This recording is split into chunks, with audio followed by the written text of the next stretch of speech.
दोस्तों, क्या ये मछली वाकई किसी बड़ी तबाही की पेशगोई करती है या ये महज एक इत्तिफाक है? दोस्तों, मैक्सिको के बहरुल काहल के साहिल पर इस मछली के देखे जाने के बाद सोशल मीडिया पर तूफान मच गया। एक सारिफ ने लिखा, ये मछलियां मसलसल साहिलों पर क्यों आ रही हैं? क्या कोई बड़ी आफत आने वाली है? एक और सारिफ ने हैरानी से पूछा, समंदर की गहराई में आखिर क्या हो रहा है? क्या वाकई कुछ गैर मामूली हो रहा है?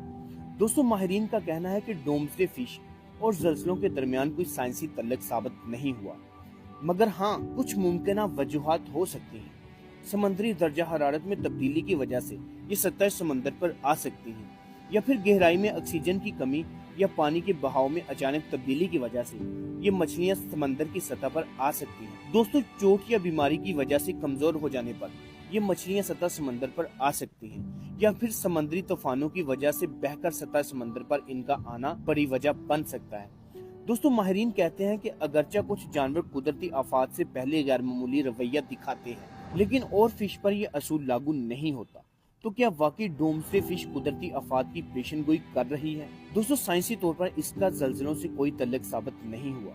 ये वक्तन फोक्तन मुख्तलिफ साहलों पर देखी जाती है, जो कि एक आम कुदरती अमल है। असल में ज़लज़लों की पेशगोई के लिए साइंसी आलात और सिस्टम्स इस्तेमाल किए जाते हैं, ना कि रवायती कहानियां। लेकिन फिर भी कुदरत के ऐसे पुरअसरार इशारे हमें सीखने पर मजबूर करते हैं। तो दोस्तों, क्या डोम्सडे फिश वाकई क़यामत की अलामत है या ये सब महज एक इत्तिफाक है? आपका इसके बारे में क्या ख्याल है?